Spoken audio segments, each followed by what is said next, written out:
Welcome back to The Rip. I'm Mikey Reds. Today we have a special guest. He's a director, producer, cinematographer, music video creator, but more importantly, he's a family man, a father, and last but not least, a hooper. We got Fredo, Tovar in the building. What it do? What it do? Thanks for coming, man. Thanks for being here, bro. Yeah, the hooping side is a little less than it used to be, but Yeah. but it's still there. Yeah, I feel like you were always the kind of person or hooper that it didn't matter how long of a break you took. Once you came back, it was like riding a bike. Yesterday we were I was coaching because I coach my son's 7-year-old park team, so I have he also plays on a club soccer team, so I have 5 of his teammates on my team, right? Because the coach was like, "Hey, take if a couple kids can play," and because his son also plays with my son, right? Mm-hmm. So he was like, maybe they can learn a little bit of different aspects of athletics by switching sports, right? Okay. And so I have the kids out there running them and whatnot, and then one of the parents, the homie Brian, after the game was like, "Man, let's play a little 1-on-1, 21, right?" So we got out there a little bit, shot around a couple of shots, and then they got kind of serious, and then I was like, then I had to like really go, and then we played 21, and then I was like, all right, like once you get out there and you start playing and you get competitive, then it comes out. It's just I can't do it for as long as I used to. That was like a 3-minute 21 game, and we had to stop it early because we were both hella tired. But it's still like you have to have played basketball at a certain level for you to challenge somebody that's played basketball at a certain level. Because most people don't know you. Like a lot of people nowadays, if I'm around my son, they don't know that I played basketball. Right. So they'll say it, and it's like, yeah, if you just play like park basketball, if you just played at the pickup, then that's one thing. But like we really played basketball, so it's like at some point you can still turn it on. And like I can't give you 48 minutes of like full court pressing and stuff, but I can give you 3 minutes of a game up to 7. See, and that's what I'm saying. But you just pointed out that 2 aspects of a real hooper, a hooper's mentality. One, once we hoop, the hoopers recognize the hoopers, and then it gets real. For sure. It doesn't stay like casual. It's like, all right, well, you trying to show me well, huh? No, yeah. And then the second thing was, dang, I just blanked. The second thing was, dang, I forgot, bro. But anyway, hoopers recognize hoopers, and so the fact that you said that, I can imagine you being out there and being like, all right. So you can't give us 48 minutes, huh? Nah. The last time I played, if I played like the last time I played a real game, maybe like a year ago, like a real game, like at the park, like an adult league or not. As the season goes, you do get better, and then you start to find time throughout the week to do a little running, a little exercising, try to eat better if you can. You know what I'm saying, but then like life hits. I'm saying we're all adults now, so like that the consistency of the basketball isn't how it used to be, but in my mind it is. You know what I'm saying? In my mind I could still go out there and hoop, but in reality, like the mind and the body are in different priorities right now. Yeah, that's so true, man. We talked about it a little earlier. When your mind knows what it wants to do, but your body can't. Your mind wants to do double cross. You do that first step. You do the cross, and you're like, oh, what happened to my first step? When I got back from I had knee surgery end of 2020. Yeah. So it took about a year and a half for me to be able to get back on the court. So I get back out there and I finished like my first game back, right? And I'm super happy. I've been telling my son had never seen me play basketball before because like when he was born, my knee wasn't in the best shape, so I wouldn't play that hard. And then like as he got older, like so he was born in 2016, so like when he was like right as he turned 5, I tore my ACL and my meniscus, right? Yeah. So between him being born and 5 years old, he had never really seen me run fast. He had never seen that version of me, right? Yeah. So then, but obviously I would tell him about stuff, and he sees like jerseys, he sees like trophies and stuff, and then so my first game back, he goes and sees me play. And he goes, Dada, you're not that good. Oh, no. He's like, but it's okay. You get better. Oh, he's nice. Yeah, but then, like, my Rachel, my wife, she was recording the game. So, in my mind, I was moving as fast as Chris Paul. Yeah. But in reality, it was terrible. Really? Yeah. My mind, well, if you watch yourself, like, I'm telling you, if you go back, your mind while you're playing, you think like, man, that was fast. That was a fast cut. That was a good move. That was a good move. But nah, man, we old heads now. Dog. Like Yeah. it's not as fast as it looks. Plus, I think your son being a male also. Again, it goes back to the Hooper where he's like, "Yo, my dad probably was low key nice right there, Yeah. but I can't tell him like, That part, you're not yeah. that good, just to kind of bring it out of you some more. I think. But it's all fun and games though. Yeah, I can't wait till my son does that. But speaking of children, let's backtrack a little bit. I wanted to ask, where did you grow up? What was your childhood like? I was actually born in Mexico, so I was born in Guadalajara, Mexico, and we came here when I was 2. Okay, I didn't know that. Yeah, we came here when I was 2. I have 2 older sisters, Karina and Mireya. They were older than me, so they're obviously they're older than me. They're my sisters. They were 12 and 13, right? And my younger brother is the only one out of our family that was born here. So he was born in '89. So like 3 years after we got here, then he was born. My year, yeah. Edwin, shout out to Edwin.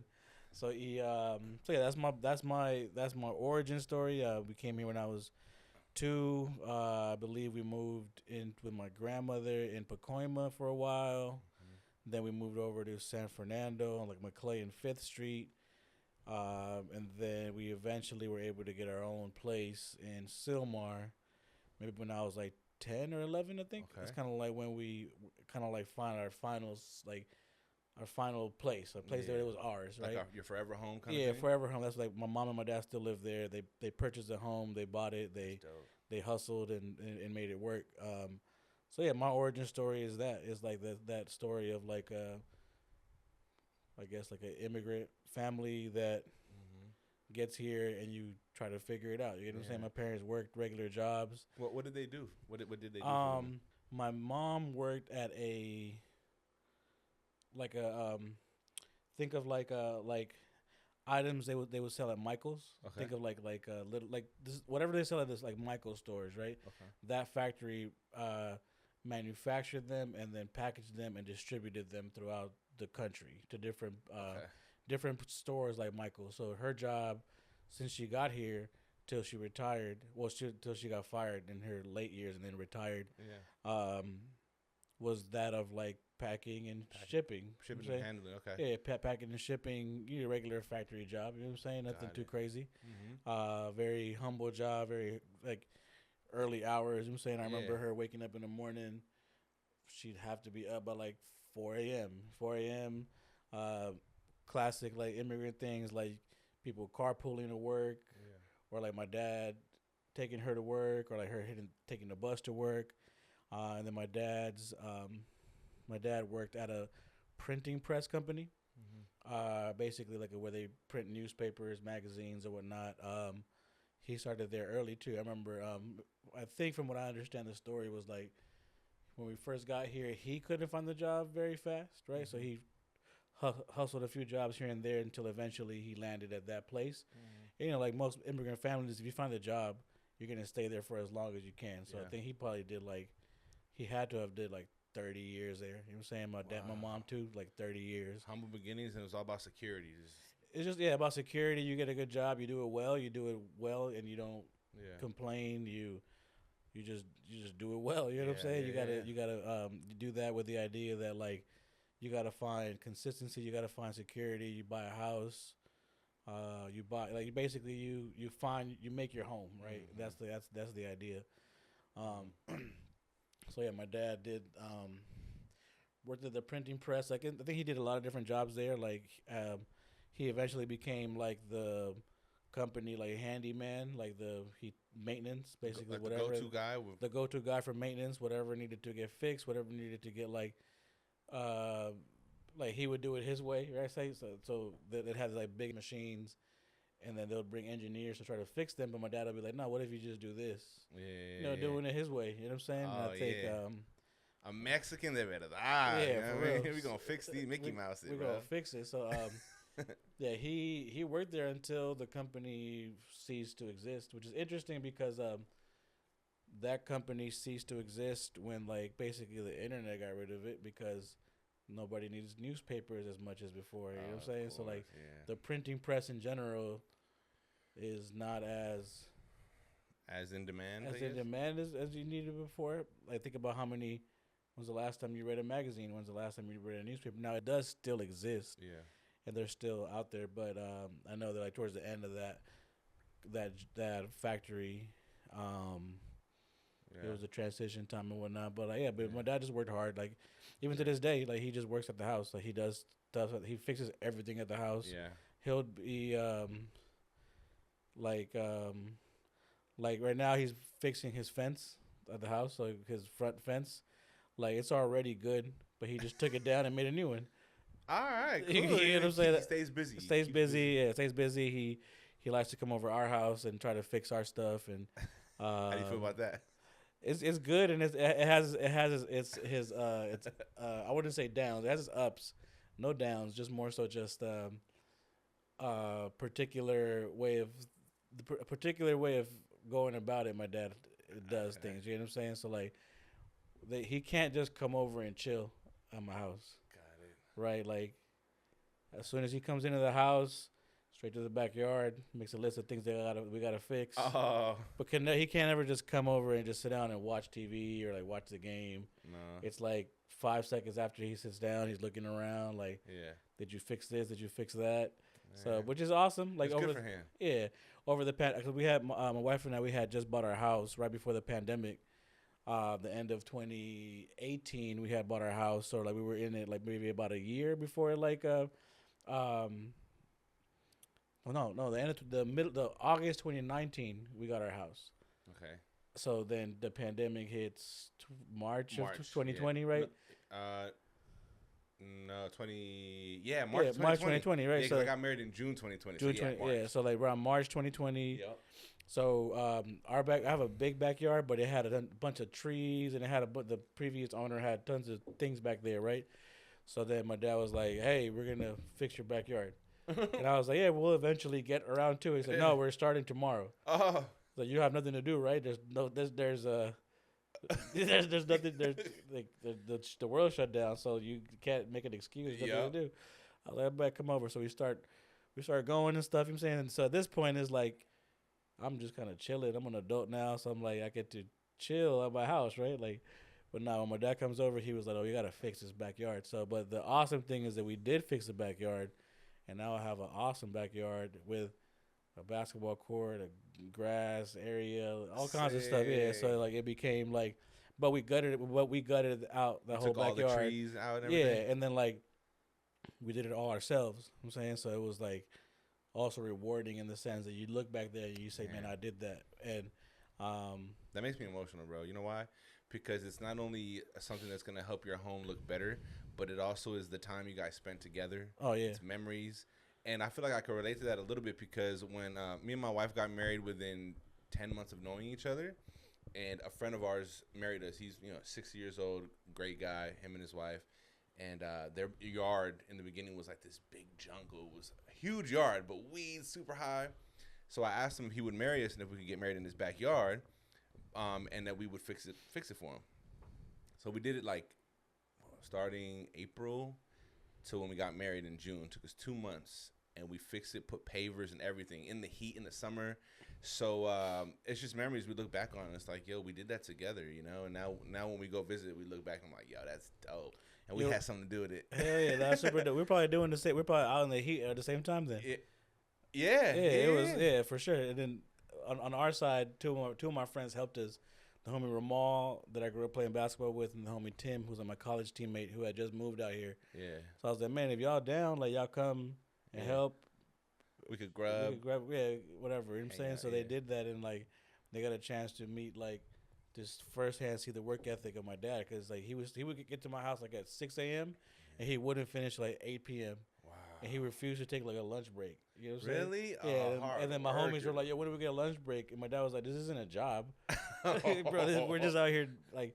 Yeah, like you can go eat whenever you want, or like we're not eating. Yeah, it wasn't like a contracted job. Like, you know what I'm saying? Like, honestly, like that's like, so when you say my origin story, like definitely like my parents, my dad, work ethic.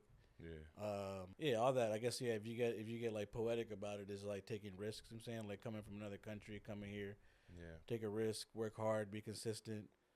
Now I see where you're getting from. That was going to be my question a little down the line. Right. How much of that did you take and apply to, because you played sports in high school, right? You played basketball in high school? Yeah. Where'd you go, Sylmar? Went to Sylmar High. Spartan. Yeah, My wife went to Sylmar too. So really? She was like, Fredo's coming. He's coming from Sylmar. Cool. Hell yeah. That's what I'm talking about. So, yeah, how much of that work ethic did you, because when I was in high school at Poly, I felt like I could have been way better as a basketball player. Yeah. But I didn't have that. I'm a lazy dude. So I'm the one that they're pushing and pushing and pushing. But, you know, how were you in high school basketball? No, high school basketball was, I mean, with us, like my group of friends that I played high school basketball with, we've all played basketball with each other since we were kids. Oh. You know what I'm saying? So, like, I started playing basketball a little late when I was 10. Mm-hmm. But from, like, my second season of playing basketball at the park, I then joined, like, what you would call now a club team, right? Like, where I started playing basketball, I was at San Fernando Park, and my brother-in-law's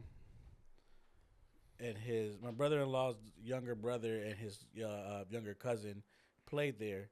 And I remember seeing them all the time with jerseys, and they would come, like, whenever they would come by the house, and I'd be like, man, I want to play too. Yeah. So finally my parents signed me up, and then it's all these things in hindsight, like, go hand in hand with, like, what we'll talk about with, like, career-wise. It all goes hand in hand to, like, certain decisions or certain, I guess maybe if you feel it too, like, certain moments in your life where you're like, well, all of these things in the future happen simply because of this moment right? Yeah. So, like, because I played basketball at San Fernando Park instead of the surrounding parks, that park there had a quote-unquote club team, a travel team.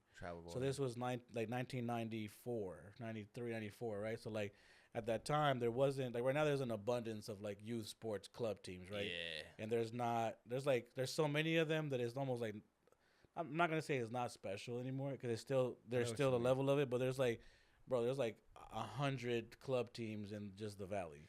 No, right? I'm sorry to interrupt you. I know what you mean because when we were in high school, when we would make it to, like, the city playoffs, you had just two levels. It was city or invitational. Yeah, if you went to the invitational, you sucked. You were the best of the suckers, of the losers. Yeah, but city was popping. Yeah.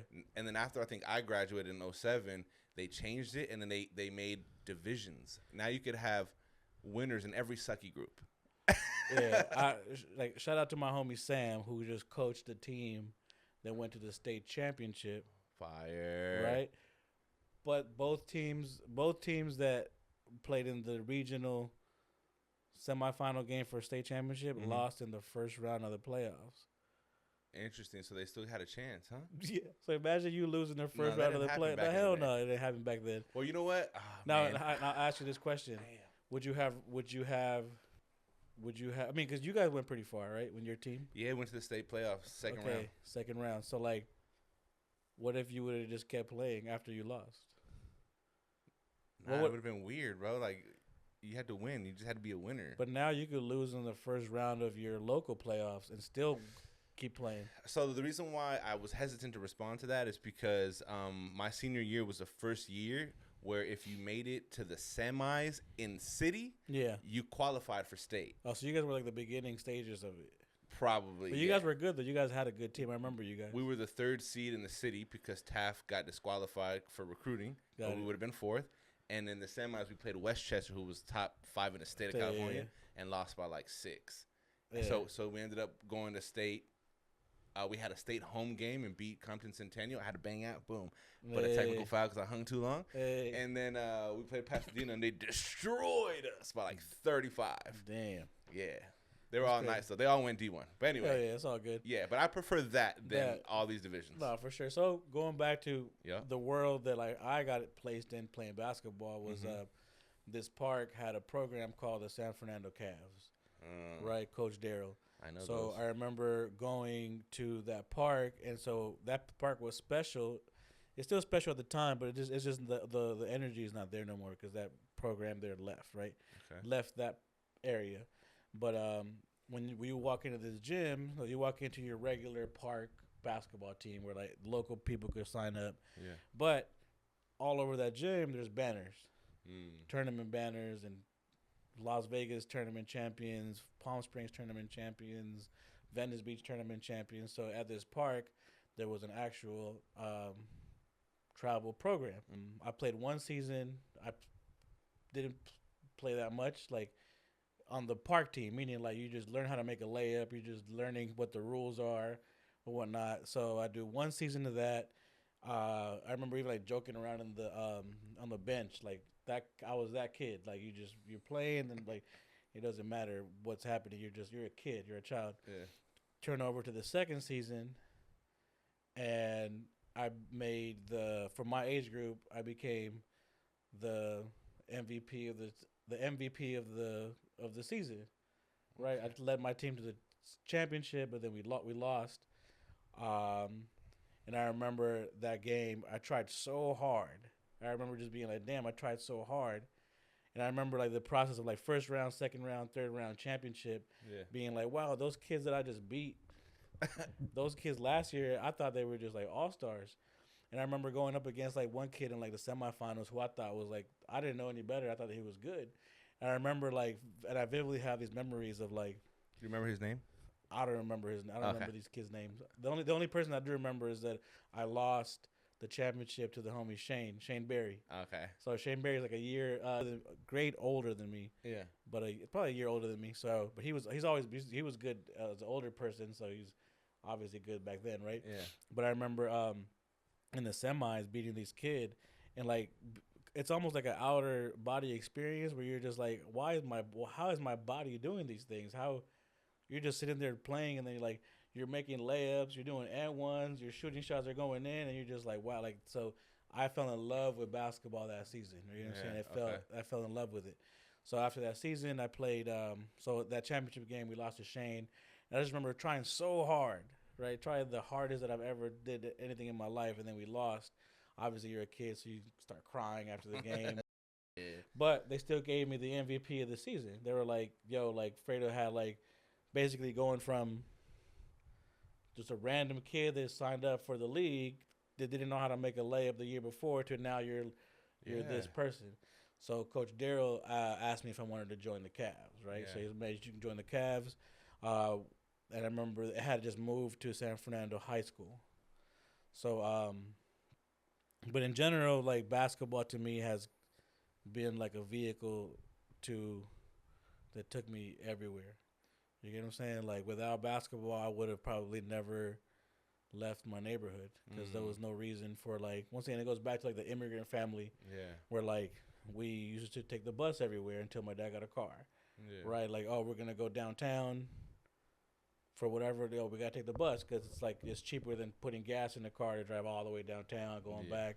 Oh, we gotta go to the grocery store. Okay, we're gonna walk there. Like we gotta go. We don't have a laundry. We don't have a washer and dryer in the back house that we live at. Like we gotta walk across the street to the laundromat. You know what I'm saying? So like, that world in itself sometimes does not allow you to have exposure to new things, right? True. Something has to come. In my opinion, something has to come in and take you there. You get what I'm saying? And you have to be able to see that. Like, so like I say that's why I said that those moments to me are like awesome and that I can pinpoint them because it was like without that moment of like that season that I have, two things don't happen. I don't get selected to play for the Cavs. But at that time you couldn't just sign up for the Cavs. There was no sign up. It was you get selected. Like you couldn't. It wasn't a club team. It was like it was a prideful thing. It was like it was almost like a privilege to be part of the hell team. yeah. Back in the day in the area in the community that we were in, basically it serviced like Silmar, Pacoima, San Fernando. That's we were the only program in the area, right? And even in the valley at that point, then you only had like ARC, and then like that was it. So like there's a group of kids, ages like 10 to 15 years old. They all played for this program. Debatably the best of the best, essentially. Yeah, in your area, if you could play with these people, like, and then a handful of the kids that were on the older teams, they went D1. Like I don't know, like Devin. I don't know if you remember Devin Montgomery. No. All those guys like Devin went D1. Like tons of guys that went to Silmar, San Fernando at the time. But But aside from winning that losing that championship, and then gaining the MVP, getting selected for the Cavs, they gave me a scholarship to go take karate classes. What? Take taekwondo classes Just in case one of the rival teams gets out of hand. Yeah, yeah. No. It's funny because it was like they give you a little award and they tell you, hey, like you got a scholarship, and then you're a little kid, and then they just tell you, oh, you gotta go to City Hall next week, and like you gotta go accept this award. Okay. So I was like, I remember going to this award ceremony at City Hall. Yeah. And this dude just put his arm around me and stuff. He's like, you get a scholarship to Taekwondo in Beverly Hills. Whoa. So for 2 years after that, every Monday and Wednesday, this white bus would come pick me up from Sylmar. Sorry. And I tell my girl this all the time. Like, now in hindsight, I understand that it was a program for at-risk kids. Oh, no. Because it only stopped to pick up kids in the worst neighborhoods in the valley. And took him to the white area. It took him to Beverly Hills. Yeah. But honestly, though, it was awesome. Like, when you think about it, like we would go, like, I would pick up somebody. Pick me up. I was the first person picked up. And then we go to, like, somewhere, pick up somebody in Pacoima. Yeah.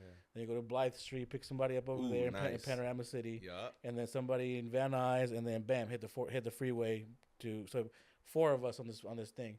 Okay. And then they would also pick up this kid who was older. I think he was from if I remember like Gangs 101.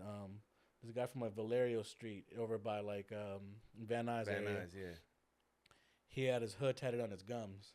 Say that again? He had his hood tatted on his gums. On his gums? Inside of his gums. How old was this kid? He was probably like 16, 17. Oh, yeah, he was about that life. Yeah, but they put him on that bus to talk to us about not joining gangs. Mm. Right? So maybe he had to be a little bit older than maybe, because he was like very much like wise. I thought he was wise because he was telling us not to do these things, right? But I don't think any of the 4 of us that were in that bus were going to become gang members, but I guess we just earned our way to this opportunity, right? But wow. But I say that because like we used to take. This is how I learned how to get around, right? Once again, immigrant family. You're like, in the future when we had to go to tournaments, I would tell my parents how to get to places because I knew how to get there because of the exposure that I got, right? So like, we take Coldwater Canyon through multi-million-dollar houses. Yeah, up the hills. Up the hills, and then you get to Beverly Hills. You get taught Taekwondo. You get taught like, you just get taught martial arts, which have a level of like all the things that we talked about earlier: consistency, discipline, patience, all that stuff. Like it's crazy. It was super cool. But I did that for 2 years straight. Yeah. Mondays, Wednesdays. Could you do the split? Back then, probably, yeah. I used to break boards. You used to break boards? Yeah, I used to break boards. Hell yeah. Dang. And then one day the bus just stopped coming. Like it was okay, it's over. Like they busted a Sean for sure. Yeah, just it stopped coming. But exposure, you know what I'm saying? And I feel like that's the side of like the mixture of like having an immigrant family that works hard, has great values, but you got to mix that in with exposure so you can see it grow. You get what I'm saying? Like you gotta. That's what happened to me. The opportunity essentially opened your world. You got to see more of what the world had to offer thanks to the opportunity. For sure, because you talk about like my origin story. That's what happened. You know what I'm saying? Yeah. And I feel like outside of basketball, I don't know what else would have came into the picture to have given me exposure because we didn't have the internet. Didn't have the internet, and then it's also just like when you have an immigrant family who's like your cousins, your aunts, they all also probably just got here, or they just got here like 5 years before you, 10 years before you, and they haven't been exposed to nothing else. You just get exposed to what they do, which is like you go to church. Mm-hmm. Nothing wrong with church. Of course not. A lot of people don't travel, especially because they can't, because they got to work. So when some of my cousins and some of other people, like maybe their Sundays their weekends were occupied with like a neighborhood party in some apartments, or like somebody's this, somebody's that. Basketball got me. Oh no, I'm leaving at 10 years old to Palm Springs on a tournament. Yeah. You know what I'm saying? Like I'm going to San Diego. I'm going to Vegas. I'm going to even just LA. You know what I'm saying? Even just like even just playing 30 minutes, even playing at the beach. Like I think the first time that we went to the beach as a family was in because I had a tournament at the beach. You get what I'm saying? Like we Nike, there's like Nike championship that we got we got smashed on by some team from. Yo, if I cry on the pod, don't judge me. All right, that hit, bro. I really felt that because you think about families that go through tough times and maybe not because they lack anything within themselves, but it's just the world can be hard sometimes, and so for like the kids to help open their world also, for you to open your parents' worlds up through basketball, that's pretty special. Like, and I'm sure that's something they hold on to, always. No, and I talk to them to this day, and like I think like even as the whole process happened, like they didn't really quite rationalize it until like now. Really? And even now, it's like it's still kind of like that's what happened. You know what I'm saying? Like I like talking to because they were just living the moment. They were just living the moment and stuff. You know what I'm saying? And even just like as you get to high, you mentioned like the reason why I had to go all the way back is because a lot of those players, a lot of those people that played on my high school team, we all were kids playing basketball together. And if we weren't playing basketball together, we were playing basketball against each other at an early age. You get what I'm saying? So like that team, every single person on that team that played a lot of minutes, we all grew up doing this every week, every weekend. You know what I'm saying? And I think that's what made basketball kind of easy in high school because it was like we had a group of people that were just always doing it. And even if we didn't have high school games, we had travel ball games. We had you're just always involved. It was just always something happening. And I mean, I think you need that. I think once we get into like more of the career aspects of things, it's no different. Like you got to be around like-minded people in order for you to get somewhere. True. You get what I'm saying? So, like I said, like the immigrant side of my life, like it's a great story, but it could easily stay like a stagnant story to a degree because I feel like without that exposure, without that like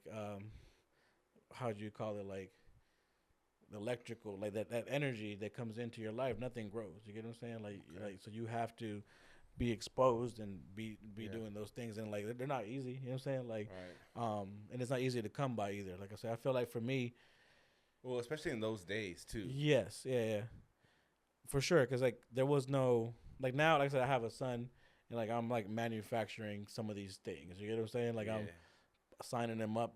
I'm ahead of the game and being like calling the park. Hey, when does the season start? Can I coach? Like, oh, he should play soccer too, so he could develop his footwork, and then like maybe something, whatever he decides to do beyond that is like, but like that didn't happen to me. I think to me it was like almost like I think it's like spiritual. You know what I'm saying? I think that it's like a spiritual journey because like. I mean, I don't know how you feel about basketball, but like while you're playing basketball, you forget about everything else. Yeah, so therapeutic. Right? It's like so. I feel like to me that's the closest I've gotten. Like playing basketball, playing and that at that level, like is the closest that you get to like just being free. Yeah, and I know what you mean, and I think man, there was a lot to unpack there because I was thinking about how in our days. Like if we didn't have school or you didn't have practice or we didn't have games and we're chilling at the crib, we're either going to watch TV or be like hit up some friends and say, yo, let's just go to the park down the block and we'll just play. And so we were constantly putting ourselves in these spaces to be with like-minded people and to grow and to learn more about the craft and to feel good because that's just what basketball does for hoopers. But how do you feel? What do you think about kids nowadays and these new generations? And you have kids and I have a son. Do you feel like they will appreciate it more, like if they're learning a craft like basketball, or you think it's going to be more challenging for them because they have a lot more access to things, videos, and you know what I mean? Because you appreciated where you came from because it was hard. Right. All right. So from my experience, I feel that it still comes down to the individual kid. Mm-hmm. If it because I've seen kids like at my son's age, 7 years old, who are like fully invested and actually in love with that sport. You know what I'm saying? Mm-hmm.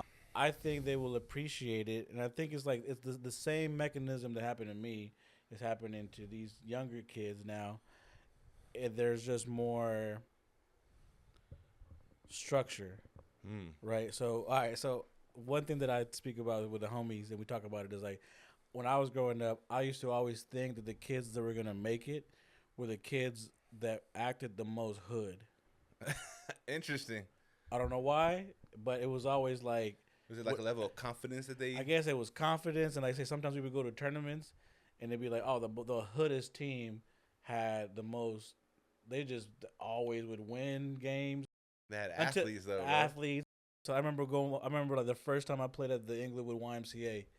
It was a. I don't know if you ever played in the YMCA citywide tournaments. No, never. All right, so we had the YMCA. So basically, you win like if your team wins your YMCA league, Okay. then you go play other tournaments, right? Obviously, people cheat, so like they'll be like, all right, let's just take the best players out of the league and pretend like they won the championship, and then take them to.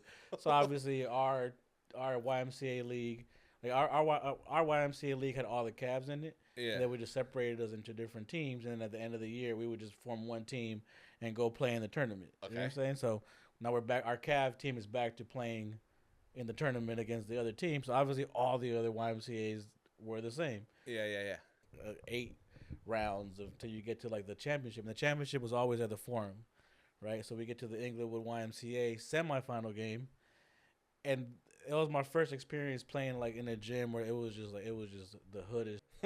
From the moment that you got in, people are hassling you at the door. Oh. And this is the whole thing is happening, right? Yeah. And they whooped our ass, right? Yeah. So in my mind at the time, I was like, in order for you to be good, you got to come from this environment.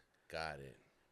And also, I don't know if you had this going on too, but like in high school, a lot of players pretend to be tougher than they are. Oh, of course. So I was one of those guys. Right. So So people pretend to be that. So like, obviously, I don't know who these people are from where and whatnot. So like, you're looking and you're like, oh yeah, bro, like he's pretty good, but he's acting a little tough. So like, maybe he is that. Yeah. In hindsight, you find out later through podcasts, none of these people were that at all. No. The ones that were that never made it out of the park. Yeah. You know what I'm saying? Like, Yep. So I feel like Yep.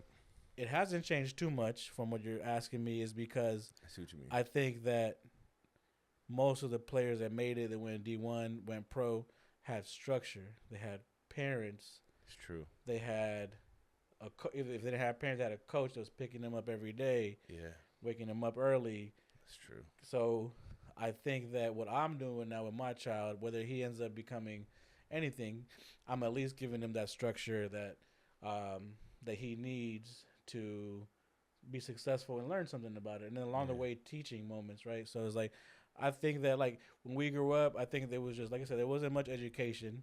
We were trying to figure out the world, navigate the world with whatever thoughts we had in our mind, as opposed to having somebody there to be like, hey, bro, no, that's not the way it is. You want to go to college? What if you contact the schools? Yeah. Yo, you want to?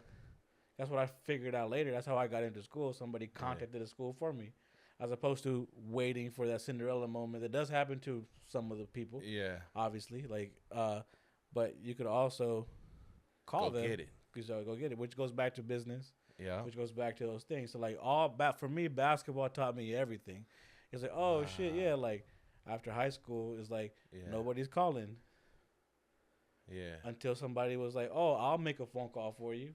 And then it works out. So in business, just like we were talking about earlier, somebody may not want to call somebody because they're afraid to ask them something. But in reality, the way that somebody knows that if you need something is if you ask them. Yeah, very true. So structure, I feel like the question, maybe I went a long way, but like the people that made it back then had structure. Yeah. And the people that will make it now have structure. So they will appreciate it because my son just, as an example, is not going to have the story of like he just walked to the park and then signed up himself. Dad took me to the park. But all the guys that made it to the league, somebody took them. Their dads probably are coaches. Or the coaches took you just proved a great point, man. I never thought of it that way. I thought that there was like a big difference. I think, and I was even going to go as far as to say there's a difference in motivation also, but not really, because kids could hop on TikTok and see these basketball players and get motivated so really, yeah, that's a great point, man. One way or another, structure is needed, whether it comes from a coach or a parent. And I feel like also nowadays kids will have the ability to be more than one thing. Think about us. We were just hoopers. Yeah. Until your other interests kicked in. Yeah, right? when hooping stopped working. Yeah, it would stop working. Yeah, or it was like maybe I don't know how, your journey, but like maybe you didn't want to explore the other things just because it was like the homies weren't into that. They didn't think it was cool. They didn't think it was cool. You know what I'm saying? True. So like, but nowadays kids Yeah. at 7 years old, like like my son, like he plays basketball, he plays soccer, he wants to make movies, he wants to act in his cousin's little like YouTube videos and stuff. So like, yesterday we were having a conversation about youth sports, because in youth sports there can be the aspect of like parents maybe like enforcing what they believe the kids should become. Of course. So my son was like, "Wait, so you mean I have to play soccer for the rest of my life?" Mm-hmm. And I was like, "No, you don't have to." He's like, "All right, cool, yeah, because I want to do other things too." Wow. Then he went back to his game. You know He's 9 years old, huh? 7 years old. 7 years old. Smart kid, man. So then the idea being that, like, I think a lot of kids nowadays will have a better option. They'll have more options. You know what I'm saying? They'll leave more options. Now, you eventually have to get good at something. Yeah. Right, but you at least have the options. Because, like, I'm sure, right now you're a father, you're a podcaster, you're a hooper, you're an artist, you're all these different things. Why can't you be that? When we were younger, it was like, no, you're just a basketball player, and that's all you could be. Yeah, that's so true. And that shines a lot on parenting, too. I feel like, correct me if I'm wrong, this is just my opinion. Our generation as parents, I think we're a lot different from our parents in a lot of ways, similar in some ways, too. But I feel like people have asked me, if your kid wants to do this, are you going to let him, or is he going to be a basketball player like you? And I find myself telling them, whatever he wants to do. If he wants to play the piano, play the piano. But I feel like the generation before us was a lot like, nah, look, I need you to do this, or I want you to do this, as opposed to do whatever you want kind of thing. I don't know if that makes sense, but no, it does make sense. And I think like we're a little more open to allowing them to explore. I think also maybe because you are open to that. You know what I'm saying? There's people in the world that are still very much like, there's going to be this way or no way. But because we also see that the opportunities, there's a lot more opportunities, and things can really happen. Yeah. You know, maybe exposure. I'm saying, like, if you're exposed to the idea that like the homie became something, then why can't my kid, or why can't like my little brother or something? You know. Speaking of exposure, how did you get exposed to the visual arts? Like, how did that come about? What age were you, and what interested you in that, in arts? Since I was a little kid, I've always been very much interested in art. Like, my dad could draw. Nice. My sisters both could draw, but they never. It was just something that they could do. My brother could draw. He could make music. You met Edwin. Yeah. So like, since I was a kid, I was always drawing. I got into like graffiti when I was a kid, so I would like tag and stuff. Like, but I would like. I guess that part of it is like the colors, the composition. Yeah. You know what I'm saying? Like, if you want to get the different shapes of the letters, the bubbles, and all that. I would do that all the time. I would draw my homework and whatnot. Like, but once again, basketball led everything for me. Okay. You get what I'm saying? So when I was 15, when I was 15, the N1 mixtapes came out. Oh, okay. Right? Yeah. So I wanted to be in it. Yeah. But I couldn't be in it. So I made my own. So in the process of learning how to make my own, I fell in love with filmmaking. How did you make your first mixtape? First of all, that's incredible, because kids probably thought the same thing and said, I'm just not going to be it. You said, I'm going to make my own. That in itself is crazy. So I asked my dad. My dad's always been very big on technology. Okay. As much as he was just like a hardworking person, like he was a okay, real quick. Now that I'm older and I talk to my dad, like he wasn't always the most responsible person in the world. You get what I'm saying? So like, meaning like when you find out about your parents when they were like teenagers or something, you're like, oh yeah, you know what I'm saying? Like they're for the streets. So he was into art, he was into fashion, he was into those things. But obviously, once again, immigrant story. You come to the United States, He sacrificed. you sacrifice. You guys, you got to work. Yeah. But he never. One thing that my dad never did, he never kept technology away from us. So if he bought a camera, you could use it. If you bought a VCR, for TV. Yeah, you use it, you play it. You Really? do it. Yeah, like he wasn't like, yo, don't touch it, don't don't break touch it. it. No, no. He was like, obviously when we broke shit, he would get mad. Of course. But he never was like, no, don't use it. Oh, this is a CD player. All right, bet. Like, so with that came, my dad is also very much like technology aware and an understanding of like just technology shit. So when I asked him, I was like, yo, how can I was like, I want to, basically, he's like, I want to put these clips together. I don't even know how I asked or how it happened, but basically he taught me how to record from VCR to VCR. So you record something, you put a VCR on top, VCR at the bottom, you press play on one, record on the other one. Kids, a VCR is the device. It's a device, yeah. Google it. It's a lot to explain, yeah. So I had a bunch of like high 8 tapes too, like cameras that like, so essentially like I grabbed the tapes that like my parents had recorded since I was a little kid. I grabbed tapes from our high school games. Okay. I asked homies whose parents had tapes. I grabbed all of that. Yeah. I digitized it, and then at first I didn't digitize it. At first it was like I would record, like say I get a tape, recorded 30 minutes of it, and then find the moments, and then place it right. And then I asked my dad, well, can I put a song underneath it? He said, well, technically, like if you then have your video going and then you just only record the audio, then you would get the audio underneath, right? So interesting. Anyway, a long process. So that was so I remember one weekend I started in the morning and I didn't stop doing it until like Sunday night. So think about I start Saturday morning all the way till 1 in the morning. Wake up early, go back to it, do it again. So I fell in love with filmmaking. You know what I'm saying? And I didn't know it until later in life. You know what I'm saying? Yeah. So I had that VHS tape, but I think only the homie Sam knew about it. Okay. So he would watch it, we'd watch it, and I didn't think nothing of it. And then my senior year we got a computer. So think about like at the time, I didn't get a computer till I was like 16, 17. Wow. So then we get a computer. And then I find editing program, like a thing where you just like script or something? I don't know what program it was, but it was like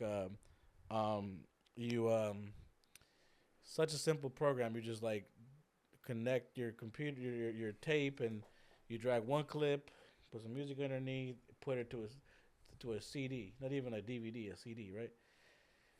So then I make this mixtape. I call it the Mad Game Mixtape. The Mad Game Mixtape. You still have it?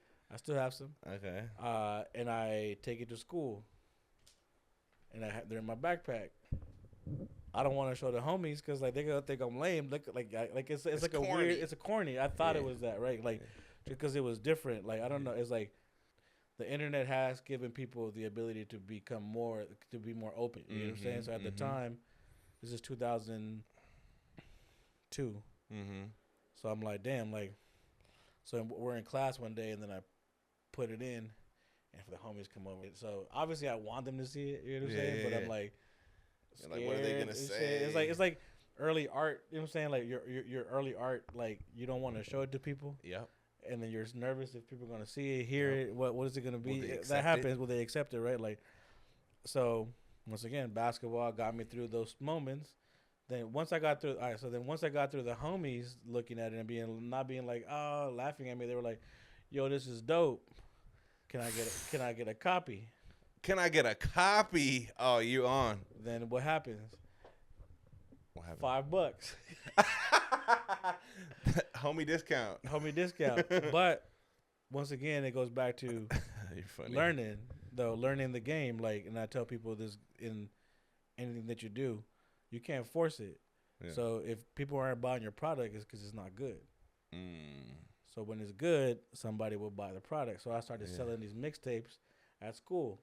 Yeah. People started buying them, right? Like I didn't go platinum. I didn't sell. I might have sold like 10, 15 or something. But hey, $10, $15. Yeah. That was the first time I ever put monetary value to my art away from the jump. You get what I'm saying? It was like sparked right away, but not to the moment. It's not like a movie where like, then I turned into an empire. No, it was like you're a kid, so it was like, oh, I made these. Yeah. All right, time to make a new one. Yeah. So now we have to go through a whole season, and now we have a super dope season. We have players on my team that I was able to throw lobs to, and people are doing windmills, and Yeah, Ramel. we're playing good teams, and then we're playing like great teams. So like highlights of those games. I'm putting some of our homies getting dunked on because like we play good teams, so it all happens, right? So like then I make volume 2. No, so I guess I'm fast forwarding. So anyway, so that's how filmmaking became a passion for me. Okay. Right, and then in hindsight, really, I was making a documentary because I'm also like interviewing homies while we're shooting. So now that they know that I have it, so now I got the camera. So now, like, say I have footage of me at like our city all-star game. So we all played in the city all-star game, but I'm the only person on the court with a camera. So I'm playing in the game, but like during halftime, while there's a dunk contest and stuff, so I'm sitting there with the camera because in my mind, I'm not only thinking basketball. I'm thinking, yo, I gotta get this footage because like the homie's about to jump. The homie's about to jump over 2 people. Yeah. So like I have to get this footage. You get what I'm saying? Yeah.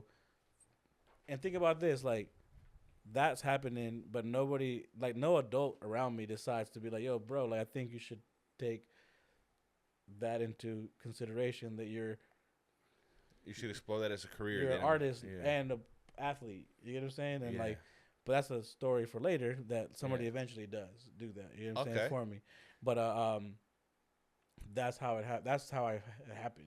That's how your love for filmmaking was sparked. That's exactly what it is. So organic, just you and the homies. Yeah, that's dope, bro. I feel like, first of all, you have a super cool story. You mentioned the sound, the music that you wanted to put under those mixtapes. What kind of music in that time, your high school time, were you into the most? What were you listening to? Oh, we were listening to Jay-Z. Okay. Like the soundtrack to the Mad Game mixtape was something that I pride myself on. Right, it was dope. Now some of the homies were like, "Oh, you got too much East Coast music on there," right? But I like Jay-Z. I like Beanie Siegel. I had I remember that video. I remember the mixtape ended with Beanie Siegel's "The Truth." It's dope filmmaking when you think about it, by accident. Because like the camera, like Lewis throws himself a lob and he jumps and head by the rim. But you don't see Lewis until the ball just bounces off camera. You just see a ball bounce, and then out of nowhere Lewis comes and dunks it, right? So if you're thinking about directing, you would direct something like that. But obviously it was just like camera work. That's how I learned to like find moments amongst like random and make it into something dope. You get what I'm saying? So like so the music itself, and that's how I also got into music videos because I thought, well, I'm matching visual to audio. I think I could probably make a music video. You know what I'm saying? That's how. So all these things happened to me through basketball, and it all coincides with it. You know what I'm saying? Like, see, that's incredible to me because my processor is different. Your processor, it sounds like, was shaped by trial and error. You got to see everything from the beginning and from the base. Me, like when I edit things, I guess I'm editing from a perspective that's been trained by other filmographers. I'm seeing that I'm using the edits in my brain as references, but your reference is the whole roll of film and then the trial and the error. So that's dope to me. That is true because like in moments of like not like a professional, like I like to always go to my instincts. And I'm like a kid when it comes to that thing where it's like, yeah, there's a version that got released, but there's a better version that I feel better about. That's like my feelings, and that may not be the best one to come out, but I like it. You know what I'm saying? Because but that's when it comes to like how do you structure this stuff. But that's how I learned. I'm saying that's how I learned from grabbing randomness and being able to put it into and making it into something, right? Yeah. So. Which I can do in other things, maybe like with music. With music, I whatever comes out, whatever I feel, it's easier because you can compile it and structure however you want to. But with filmmaking or editing, for me, it's like, all right, I feel like I've seen this before, so this would probably be dope. And yeah, I could get creative, but man, you started from the bottom, now you're here, you know? Hell yeah. As corny as that sounded. So I was gonna ask you this, but we'll just move forward. Who's your favorite rapper, or who do you think the GOAT of rap is? Greatest rapper of all time. The greatest rapper of all time. Yeah. I was actually thinking about this in my mind yesterday. And I was like, damn, like, I was driving. Do you ever just drive and then you get home, but then you keep driving because there's a good song on? Yeah, of course. Oh, yeah. So I was doing that yesterday. I was sitting there and I was like thinking, like, I was like, damn, like, who is the best rapper, right? And then us, like, hoopers, we try to compare, we try to bring attributes like basketball players. Do you ever do that? Like, well, this guy's like Michael Jordan and this guy's like Kobe. Yeah, we use the same I don't know if that's how you should judge a rapper or judge a person, but as a hooper, that's how I do it at times. So use your criteria, man. Whatever criteria you want. I mean, my favorite rapper of all time is Jay-Z. Okay. I love Jay-Z. I think it's like overall you get everything from him. But I also love Nas. Okay. The era that I grew up in, I like them both. If I listen to one of them for too long, Nas becomes the greatest rapper of all time. I see what you mean. You get what I'm saying? Interchangeable. And then I'll go back in and listen to Eminem, and I'll be like, I think Eminem is super dope. But now, as an older person, now I'm like, okay, I can see the situations. I could also say, like for me, I could be like, oh, like, well, DMX dropped 2 albums in 1 year, and they both went platinum, and they both don't have bad songs on it. Which wasn't happening at that time. So is he the best? You know what I'm saying? Like, so you're building a Mount Rushmore at this point. Yeah, for sure. And I think because you have all that music in your brain, like sometimes the new artists, I can't put them in there, but you should because they've earned it. You know what I'm saying? Like who? Who's earned it from the newer generation? From the, I guess, where would you put new generation and forward? I mean, that's a great question. I'm not super hip hop savvy, but if I had to put a time frame, look, we like Jay-Z because it comes from our time frame. But but after that would be I'd say maybe like 5-6 years after us, the kids that were in middle school, right. Where when Lil Wayne came out, right. Well, yeah, I guess like, for me, it's like there's an era of like me being a child, being a kid, and listening to Jay-Z and Nas, and then there's an era where I was like anti mainstream rap, so like I would never like listen to Lil Wayne. But then in later times I went back. So who you listening to when Lil Wayne was popping? You didn't want to listen to Lil Wayne.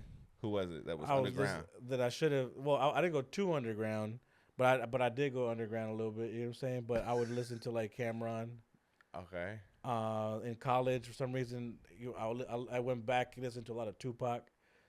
In college, you know what I'm saying? Like, obviously, growing up as a child, Tupac was everywhere. Yeah. But I hadn't really got into it. And then you get to college, and you're like, oh, this guy's talking about. They tell you have to study. You have to go and study. Well, I think it was because like when they try to give you homework, write an essay. You're like, well, what am I gonna write an essay on this like that I like? All right, let me write an essay on Tupac. The poet, yeah. Then you have for me then I have the version of like current rap artists that like I came up with in like my industry. Then I'm like, I have to put them in there too, but I know them, so it's like, how do you put somebody that you know in this world that in your mind back in the day, these people were like superheroes, like Spider-Man, like Batman, but now they're your homies, and you got to put them in there. But then sometimes you're like I'm like more overcritical about people that I know that rap than like the people I don't know, right? Because I know it so well that I'm like, well, that bar wasn't that dope, but I could say that about Jay-Z too. So I would say, and we're gonna get there because you have a discography of some greats. So I'd say, obviously, in the current state, like Kendrick has shown that he's the one of the best, if not the best, of the current times, right? You know what? But I was thinking this yesterday. I was like somebody told me like, yo, like Kendrick is like Kobe Bryant. Oh, he didn't start great and then he became a GOAT? Because they're both not the most talented. Okay. They're both not the tallest. Well, like say like Kobe, like for sports wise, Kobe's not the tallest. No. He's not the most athletic. That's debatable. But he's not the most athletic. Most. Right, but he didn't rely on just that to become. I understand. But he's the most strategic. Okay. He is the most skilled. Yeah, like on paper, he's not supposed to be the GOAT. Technically. Yeah, because his height and his when you start to realize who else was around, you know what I'm saying? But then he does have T-Mac was scoring 45 points and he was 2 inches taller. But then but Kobe still won championships. Yeah. And Kobe still battled adversity and pushed through and won. Never gave up. So someone like Kendrick, you have someone that's like similar to Kobe, where they're like, Kendrick is not the most, what I would say talented wise, it'd be like music industry. People would be like, oh, he doesn't look like somebody that could be a star. I understand what you mean by that. The comparison. Yep. Right? Obviously, lyrical ability, which is why when I got around to meeting him and listening to music, I was like, oh, this guy, you know what I'm saying? We should. But also because I knew Jay-Z. That's why I knew Kendrick was really good. You know what I'm saying? That like doing metaphors, right? So it's like Kobe, you see a lot of Michael Jordan in Kobe, but he doesn't do the moves as fluid as Jordan. Okay, because of the athleticism. That's the athleticism, but it doesn't mean that Kobe's not the greatest either. You know what I'm saying? It's because if you, at any time of the day, like you put Jordan and Kobe on the opposite teams, and like the best Jordan ever played, I don't know what that is, but we could imagine it being like the shot that he left and retired, right? Possibly. That's like the most skilled version of Jordan, you think?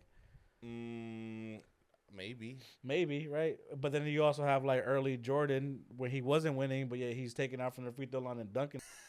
So that guy's dope too, right? So then you got then you have Kendrick, who's like, you think he's probably yet to give you like, I believe that. Like whatever you're about to say, I believe it. He's probably yet to give you like a song, like he just gave us like a song that you could remember forever. Right, history. We're gonna get there, but it doesn't mean that the skill wasn't that of like a GOAT, right? So like, say, I guess what I'm getting at is that like it's like, if you compare it to athletes, you have someone like Kobe, and like Kobe's like Kendrick, and then like Jay-Z's like Michael Jordan. Got it. It's because we all have to have a reference, right? But I was younger when Jay-Z was around, so like I saw him as like a superhero.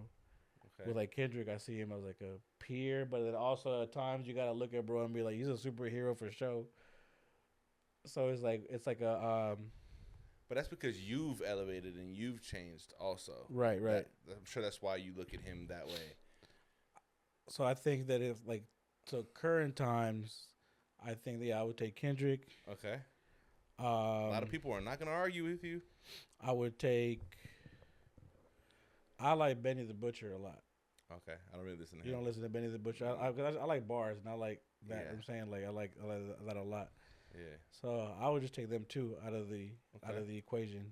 I mean, I would take them in the equation of like GOATs. Obviously, all the people back in the day type thing too. Got it, man. That was very informative. You've already mentioned a couple people you work with, but let's get into your business. You have some time? Yeah. Yeah. So we talked about your life. We talked about your childhood, your origin story. We want to get into how I grew to know you. Right. Which was through your love for filmmaking. Your company's called A+ Films. You've worked with so many different artists, different calibers of artists in the past, 15 years? Damn, yeah. I think we started A+ Films in 2009. Like officially, like we had to go to the bank and get an account. Yeah, get an EIN number and all that. Yeah. About 16 years. 15 years. Yeah, that's crazy. I have a list of artists here. I wanted to run down the list for people that don't know. A+ Films, Fredo's worked with artists like your boy, Lady G, Corrupt, Big Sean, Asher Roth, J-Rock, Kendrick Lamar, Problem, Ab-Soul, Murs, Hit Boy. Hip Boy's made a name for himself for sure. SZA, Schoolboy Q, E40, Khalid, Snoop Dogg, Janae Eiko, just to name a few. That is insane. And a lot of them are very, very, what's the word I'm looking for? Essential for the Los Angeles culture, the LA culture. Right. A lot of the artists we just named. How do you feel? How does it feel, man, hearing that list of names? To hear that list of names, what a lot of that what comes to mind is just like the journey of the journey of like just trying to make it. You know what I'm saying, trying to make something out of yourself, trying to like uh, follow your follow a path that like doesn't exist. You know what I'm saying? Like all these people are like somebody's because they've grown and made themselves into somebody, but like at a particular time, maybe where I met them, they were just coming up. You know, so like what I see that now. And it took me some time to figure it out. Is that like I'm proud of it now. You know what I'm saying? And while you're in it, you don't understand it. You know what I'm saying? You're like you're just going through it. But what not only I went through, but like my brother and like Scott, who also run A Plus with me. Like I feel like we just followed our passion for good music. You know what I'm saying? I feel like when we put that first, I think we just found a path towards like the energy that people that were making good music. You know what I'm saying? And I feel like that's the best way that I could describe it. Like you weren't doing things unless you enjoyed the product, the music. Well, not necessarily all the time because obviously there's jobs. Sometimes you just get a job, and there's artists that maybe didn't quite pan out like these people did. Like the person that gave me the earliest advice on like trying to become a music video director. This guy told me, as I asked him, I was like, "Hey, how do I become a music video director that's successful?" He was like, "Well, you got to go find the next biggest artist." And at first, I took that home, and I was just like, "That means nothing." You know what I'm saying? Like if you tell somebody like, "How do I become the best basketball player?" Well, find the best runs. Yeah. And then you're like, "Okay, where are they?" Yeah. I don't know. They just walk away. They just walk away. Like they're just marinating in your mind, right? Yeah. So I was like, damn, like, but you're right. Like, if you want to be and I tell this, and I reciprocate this information to other people when they ask me, is like, you have to love music, so you have to be able to discern between good and bad and great, and like you have to find that, right? So like it's like taste as well too, right? And I feel like I never gave myself too much credit for that until like recently. Really? You get what I'm saying? Like I felt like. Because everything felt like in that journey, everything just felt so like in the moment. You know what I'm saying? Like you're just like I didn't always, I guess, like I didn't always understand what was happening to a degree within the idea that like what I contributed with helped people. You get what I'm saying? Sometimes you're just trying to finish the gig, finish the job, do this. So I say all of that to say that list of people, like, it just kind of like puts me in a state of like being content and being happy for what happened. You know what I'm saying? Like, and being appreciative of like all the lessons that I learned, and like just like once again exposure. Like it exposed me to, like I learned so many lessons from every single one of those people. Like, just name a couple life lessons that you'll never forget and that you'll probably pass on to some people. And who'd you learn it from? Every single one of those persons, in a way. I would say work ethic. I mean, you can't be on that list if you don't have work ethic. You can't be on that list if you're not consistent. You know what I'm saying? So like, I feel like it's pretty simple. Like, once again, I always bring it back to sports. It's like when you watch and you listen to like old Kobe interviews, once he actually allowed people in his world, things are so simple. It's like he would just go and do 1,000 left-hand layups at 4 a.m. Yep. So then you got someone like Kendrick, where you're like, when we were like heavily around him when he was like coming up, being in the studio with him and seeing his work ethic, seeing him redo a line 20 times. A line that to you may have sounded pretty similar, but for him, searching for that perfection. Yeah. Being like, all right, well, the engineer's not here. Let me press record, go into the booth, do my lines, come back, press stop, edit it. I'm saying himself. You know what I'm saying? Because he wants it done. He needs it done. I remember E40. E40 used to always call me like hella early. How early? 5 in the morning, 5:30 in the morning. Early bird catches a worm, Playboy. I'm sitting there knocked out, like damn, like. But he's right. You wake up earlier than you wake up earlier than most people. You get to work. You get a lot of work done. I heard that same thing in other interviews too. That he does that to people. Oh yeah. So it's like, no wonder he's who he is. You know what I'm saying? Like, maybe also sometimes I guess one of the lessons is like be very aware that your vision and your passion can become a reality. Because all those people there at some point, some other artist was in their way, or was the next person in line, but those were the artists that pushed through because I think that their vision was stronger, their vision was clearer. You get what I'm saying? And I feel like someone like Kendrick, from what I remember, was that he had a clearer vision than most other people, right? And even though his environment was not that of somebody that you would automatically be like, oh yeah, that's the guy that's going to make it. But in his mind, it was always going to work.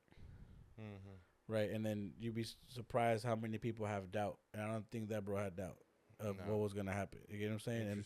And even if you would have told other people about him, and that happened to me a lot. Like, I would try to big him up to other people, and people didn't think he was going to make it. You know what I'm saying? So, so I'd say that the perseverance, the work ethic. Because you hear his music from 13 years ago, and there is a difference. There is a distinction in like things that maybe he talks about. There's still, because I did some research, and there's still some things where you can see, you can hear his purpose in his words and his messaging. But there's also still a side of him that maybe he doesn't show anymore. So I guess it sounds like you're trying to say like he never doubted what he considered his purpose was. No, and he was very much aware of it himself, and he just wielded everybody else to see it. You know what I'm saying? So that's like a gem. Yeah. It's not easy to do. How often do we all like have ideas and we doubt them? Yep. You know what I'm saying? And I think that doubt is there. And in our cultures, it's even more prevalent to doubt, especially because we don't see a lot of people that maybe look like us or come from places that we come from that are successful. Yeah. Exposure. It comes down to exposure again. And I feel like that list too, it was a time period in music where a lot of those artists needed to get it out, quote unquote, out of the mud, meaning like the industry wasn't necessarily like as developed as it is now because of the internet, and then like the CD had gone away. So the industry, there really wasn't a music industry for a while, if you remember. Like, because it was becoming digital, everything was digital. So that transition wasn't overnight. That transition happened in years. So a lot of those artists were independent, not even by choice. There was no record deal. Because there was no records being sold because the CD wasn't selling. So there wasn't a company pushing their exposure and there wasn't that. They had to find a way to do it themselves. Yes, and I feel like that in itself taught me, even just like business hustle, taught me that like you can, like TDE guys, like they ran everything out of a house. So Top's house. So he had a studio built in the back of his house where in my circle of making my rounds around the city, trying to like find some luck, trying to find people, try to make it. Maybe they looked down on them because they had a studio at the house and they weren't renting an office or they weren't doing this and that, right? But in the long run, that propelled them farther because of business-wise, less overhead, like 24 hours access. I mean, that makes sense. It makes sense, right? Save money, have your own studio. Right. So like that hustle, that independent hustle, like I feel like is another thing that I learned from that world. You know what I'm saying? Like, obviously I appreciate all those people's music and their talents, but I feel like I learned a lot of hustle and a lot of believing in yourself. Okay. I think those are great lessons to teach. Just wanted to ask a few more questions. Yeah, that's fine. What video set did you have? Well, first of all, how does it feel to even see your boy Kendrick now, bro? Right. Where he was and where he is now. He on top of the world now. No, it feels super cool. Like I'm super proud of him. To have that person, like to even be able to have experienced that, right? Sometimes it doesn't even feel real. Like I tell my brother and I talk about this all the time. Like some of these things don't feel real. Like it feels like,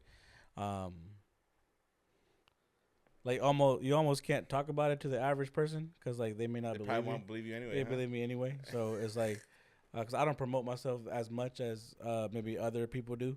Yeah. So it's like I live my life based on like what I'm have to do tomorrow or today, and I'm like my next art is what I'm focused on. You know what I'm saying? Whatever's in the past, like I see it, but like yeah, these are my peers, friends, and whatnot.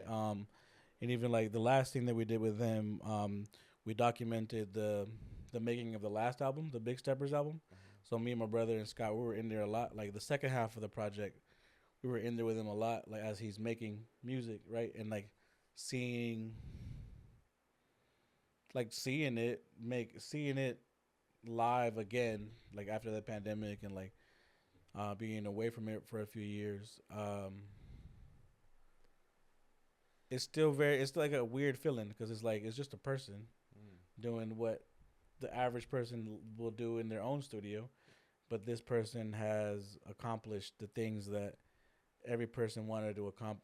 What he said he was going to accomplish when we first met him to now to see that in full. Once again, exposure. So like now I can give somebody that asks how do you make it. I could tell you how to do it, or at least give you the structure because this person did it in front of my eyes. You know what I'm saying like we've him and his team and whatnot. So like seeing it that close, like you learn, But it also taught me like you gotta do stuff for yourself. You say you gotta like his like basically like his rise to where he's at. It makes me feel really proud, but it also makes me feel like you could do it. I could do something as maybe not as big as bro, but something as valuable to me as how valuable his words are to him. You know what I'm saying? And I feel like yeah, a lot of we all get in our own way. You know what I'm saying? Like I myself too, like I haven't whatever my like speed as my speed of like what is it? Your trajectory? The speed of my trajectory is all dependent on like my decisions. Of course. You get what I'm saying? Yeah, Like I said, you're in control. Yeah, you're in control of it, and like I think seeing him like the speed of his trajectory and like the height of his trajectory is awesome to see what something like what can happen in a lifetime. Right, but I also see that like bro wrote it down. Right, like even if he may have not, I mean maybe he did in his free time, like actually wrote it down. Vision but like board or something. If you listen to early music, it's all there. You listen to the first musics, all of what happened it's there. You know what I'm saying? So like, wow, being able to physically see the things that like maybe like motivational speakers talk to you about actually happen, that's super awesome. And I think now as a father, that makes me feel like more comfortable to be able to like once again it's exposure. So it's like if you have exposure to something that somebody else hasn't seen, then you have maybe an edge to it, but more of a confidence to it to be like, and also seeing how simple it is. Meaning like Kobe Bryant, you want to get better at your left hand layups, then go shoot 1,000 left hand layups. Yeah. You want to get better at your ad libs. Instead of trying to go hire somebody for ad, no, bro, do 2,000 ad libs. Yeah, and then by the time you get to the 2,000, well, you probably find the one that you like. Yeah, yeah, that's the one that sticks. That's the one that sticks, dog. But like, yeah, like all that stuff is just awesome to have like experienced and seen those lessons and seen it like actually manifest. You know? Bro, that's so dope. And I'm gonna say it for you. This is the fact that you had a small part in his journey too, because he you working with him is him welcoming you into his world also. So I can only imagine. I like Kendrick. I obviously I'm more of an R&B person than a hip hop person, so my appreciation for it is probably different than yours and a lot of the listeners, people that listen to hip hop. But it's obvious the impact that he's making in his culture and the music culture, and like for example. There's a lot of kids that go to like my congregation or something, right? And that maybe don't necessarily listen to hip hop all the time. And I'm like, yo, Kendrick or Drake, and they're like, yo, Kendrick, whoa, whoa. Yeah. Or I'll say a line to one of his songs, and they know the rest, and I'm like, yo, what? Right. 10-year-olds. Right. So obviously, his impact is huge for sure. So it's cool that you were a part of that, and that he was a part of your career as well. We can conclude it, but I wanted to let you know, man, I really appreciate you being here, bro. Honestly, since I've known you, and I said this earlier, but I want to say it on record. Since I've known you, you've always been the kind of person that includes your loved ones, your friends, the people around you into the things that you do, whether you get something from it or not. and most of the time you don't. I mentioned Andy earlier. I told him that I was going to mention him Yeah. because, you know, he's someone that's helped me a lot, not only in basketball, but in life, especially now as an adult. And so, you know, there was a time where you would have him bring his brand, his high school brand. He was the first person that I knew that was creating a brand. Right, the I didn't war even know- brand, yeah. I didn't even know what that was. I'm like, okay, cool, T-shirts, cool. And he was like, yo, bring them over. The artists will rock them, and we'll put them on the music videos and stuff. And I know he appreciates that, but it's just a testament to the kind of person that you are. And obviously, you could be anywhere in the world right now, and you worked with a lot of very successful people. You've had and continue to have a great career, and you're here. You know, you're at my crib, and Hell yeah. you didn't have to be, man. So I really appreciate that, dude. And I just want to ask you quickly to end. What would you say are the 5 qualities that are needed to be successful? And what advice would you give your younger self? The 5 qualities that I would suggest you try to put in your attributes. You know what I'm saying, try to like add them to your to yourself. I'd say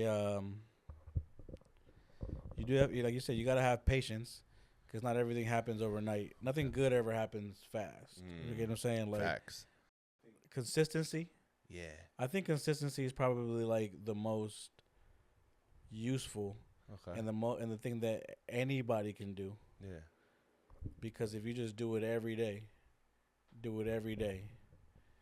and I always tell people, maybe this is a third one, is like love. And that might be the number one, and that might be the only thing you need, because with love comes you get all of them. Yep.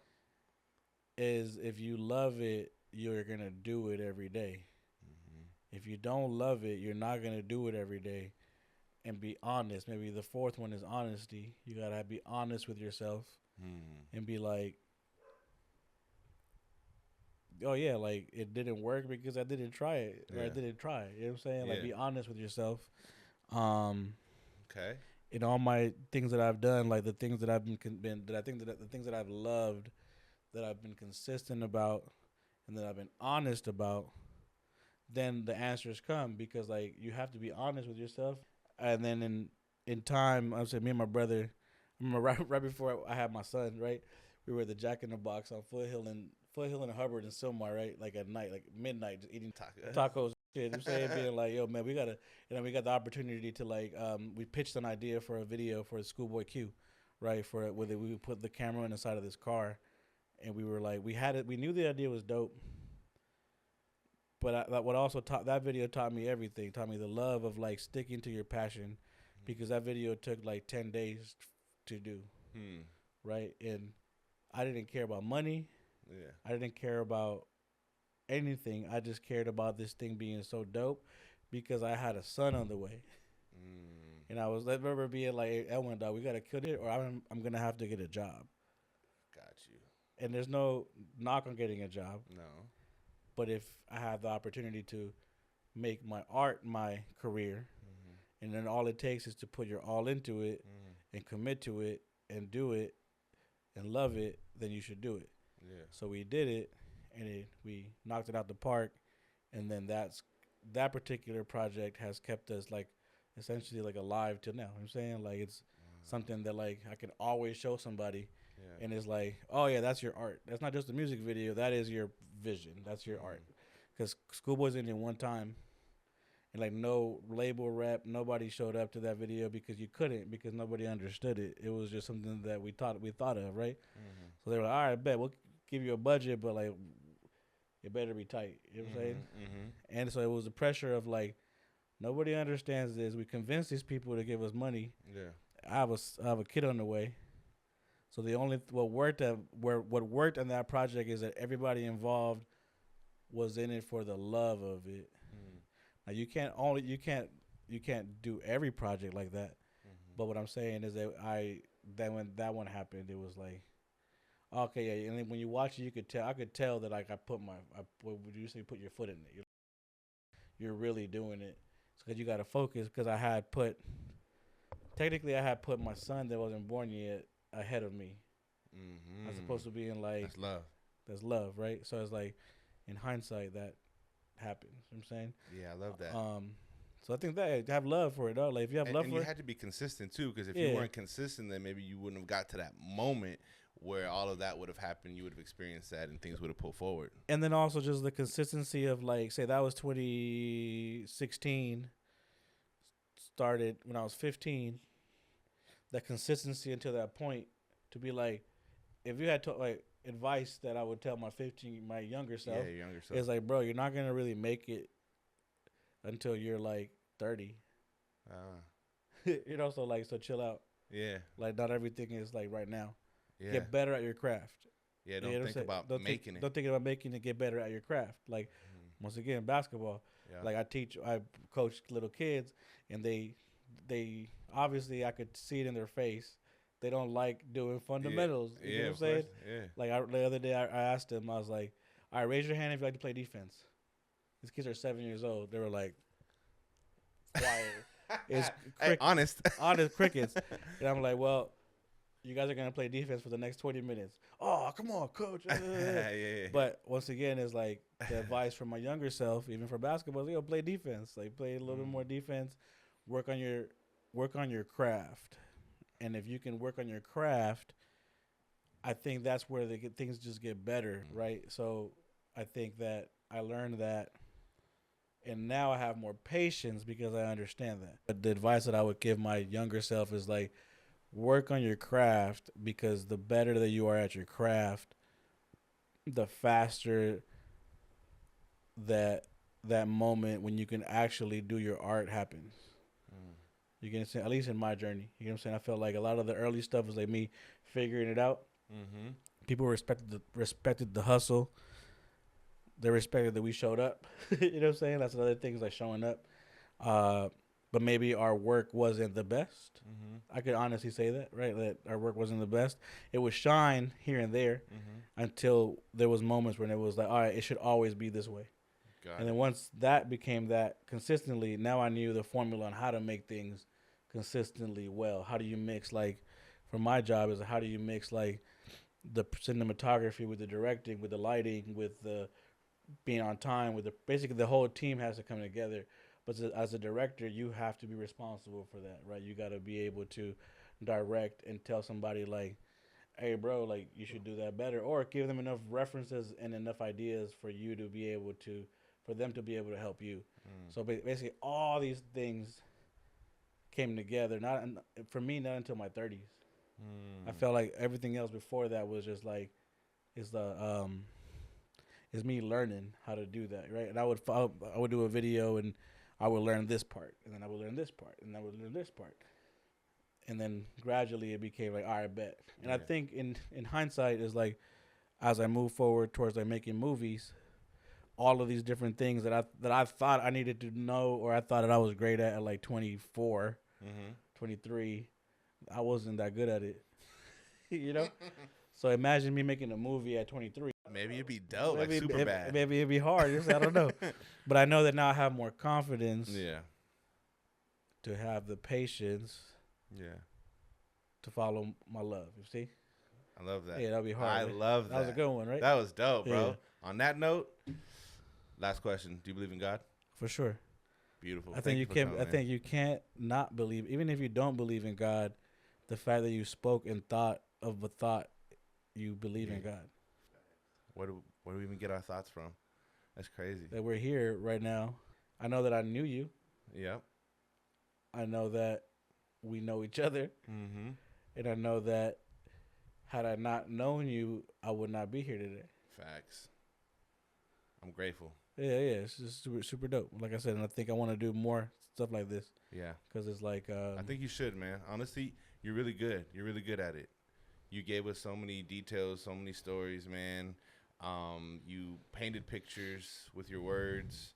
I mean, I didn't talk very much, and I think that's dope because I was stuck. I'm just like, all right, cool. My bad if I spoke too much. No. Gems. I mean, a lot of the things that you provided today are not only going to be helpful to the viewers, but I'm tucking it away. I'm like, okay, cool. This is what I got to do because, I'm in that boat.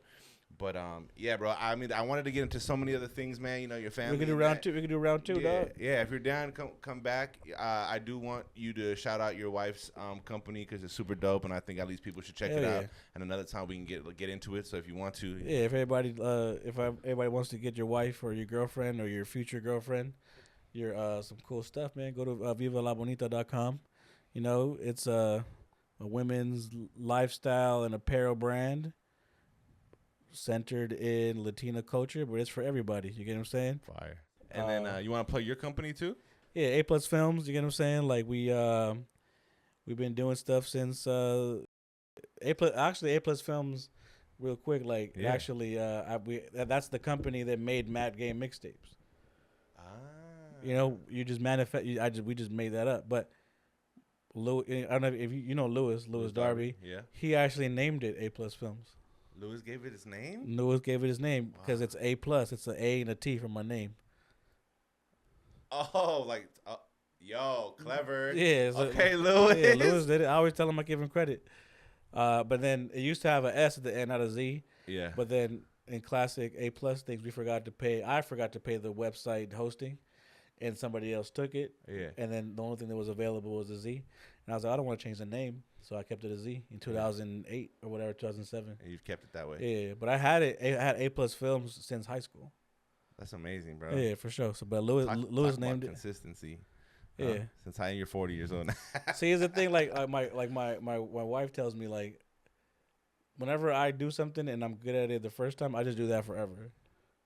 That's just my side. That's how I like. I used to always eat like In-N-Out cheeseburgers plain. Yeah. And that's all I used to get. And then one day I was like, man, this burger kind of sucks. She was like, because you didn't put nothing on it. Yeah, it's plain. It's plain. And I was like, yeah, but that's how I ate it the first time, so that's how it should be. That's just my psyche, who I am, right? Lately, I've been getting better at like trying new things. You know what I'm saying? But the consistency, it's almost like embedded in me. Is like, if it worked that one time, I'm just gonna keep doing that. Yeah, why fix what's not broken? Right. Even though there's better lamps out there. Even though there's better you could do, yeah. But in general, yeah, I don't want to take up more of your time. Nah, that's all good, man. Nah, thanks, man. Thanks again for coming. We'll have a round two for sure, and everybody go check out those companies. Appreciate you, bro. Appreciate you, Thank you, man. That was cool.